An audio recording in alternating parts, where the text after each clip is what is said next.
Hey yo, it's your girl Trelane the Gutter Rat here, and this is 2 hours or less of Shardpunk. 2 hours or less is a series where we look at the initial 2 hours of a game to see how that first impression hits, and before the Steam refund window's over. Shardpunk is a top-down, turn-based tactical RPG developed by Clockwork Pile, published by Retro Vibe, released on April 13th, 2023. From what I can tell, it's the developer's first outing, and honestly, an impressive first outing.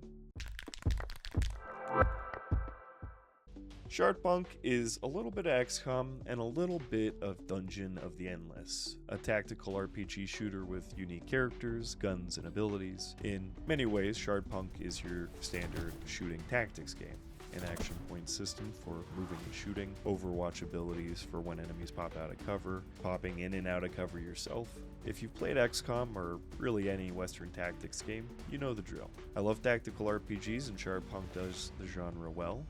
This is more so to say, you know what you're getting yourself into when you pick up this one. Where Shardpunk really sets itself apart is the automaton escort portion of the game.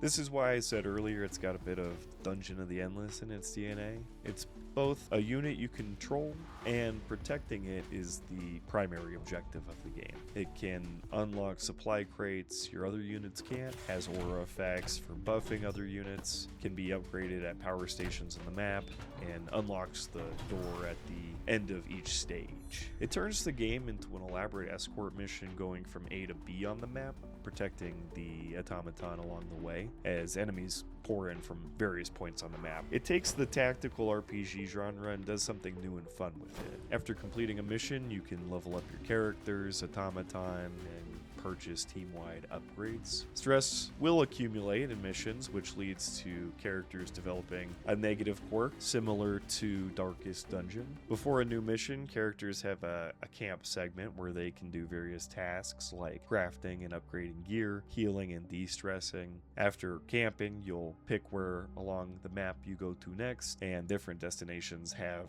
different rewards and threats that you'll have to weigh out depending on your party's condition. You'll also earn medals by completing various tasks or achievements that can be used to unlock new skills, weapon upgrades, and characters. On my first run, 2 party members died in the first mission, and my last one was overrun in the second. I did forget to mention that this is also a roguelite tactics game where you unlock things between runs. I think it's interesting to see that 3 out of my first 4 videos are talking about roguelites, each doing the roguelite very differently. I think it's just more a comment on how pervasive roguelites are, or roguelite elements are, in just games in general nowadays. If either the automaton is destroyed and unable to be repaired, or everyone else is killed, that's the end of your run. Starting my second run, I had a better understanding of the mechanics and picked Hector, a melee fencer, Gideon, a kind of sharpshooter hunter, and Mycroft, the heavy weapons guy. There are 3 automatons in total, it seems, but I hadn't unlocked any at this point, so picked the support unit again. Hector is an amazing melee unit and was doing work on the rats. Speaking of which, the enemies in this game are rats. They're intimidating, so good. I like it. I managed to finish the mission with everyone alive and mostly healed for the second. Really, the thing Shardpunk succeeds at most, at least gameplay-wise, is a delicate balance of simplicity, of gameplay, and depth in options. If you're a fan of the tactical genre, Shardpunk's a heavy recommend. The roguelite elements may turn some people off, but if that's not an issue, this one's a definite try.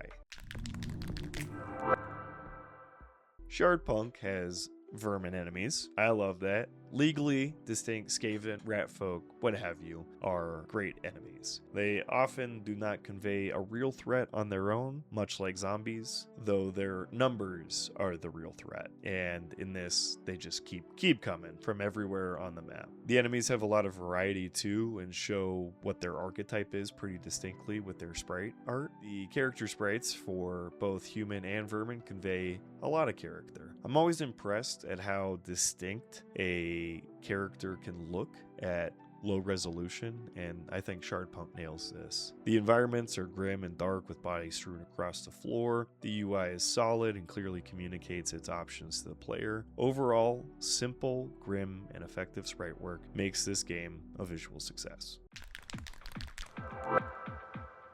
The ambient music is somber and dreadful.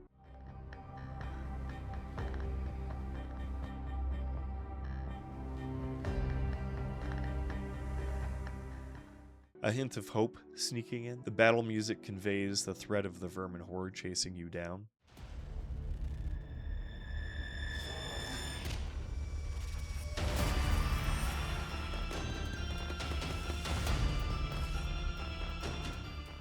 Gunshots have a good weighty sound.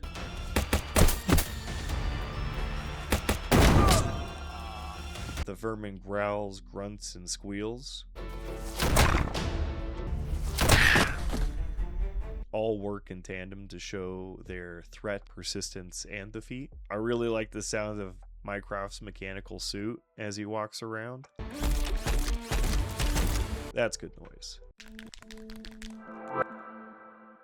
The story is largely told through slides before and between missions. Your city is overrun by a vermin threat. Your party must escort the automaton, your last hope, across the city fighting the vermin horde along the way. Shardpunk has a lot of emergent gameplay moments, or at least I had a lot of emergent gameplay moments in my first 2 hours, which is largely telling a story through gameplay. On my second run, I managed to get to the bridge at the end of the first act, with my entire party intact. I made my way to the door at the center, and when I opened the door,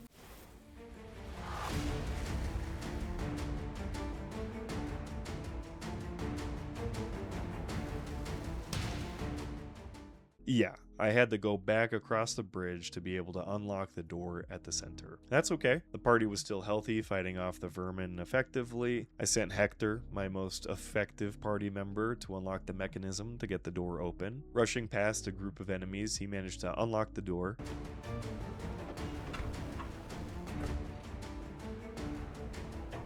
Getting the automaton and most of the party to safety.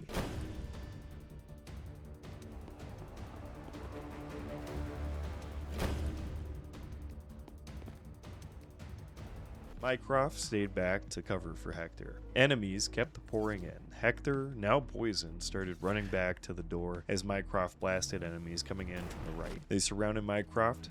Seeing Hector closing in, he escaped down the hatch before the enemy could overwhelm him. Alone and near the door, Hector panicked. Surrounded by the enemies, he shot at the nearest one and missed. A nearby vermin closed in, stabbing at him. He managed to dodge. Another enemy across from the cover he hunkered down behind shot and missed. It came back up, shot again, and killed Hector.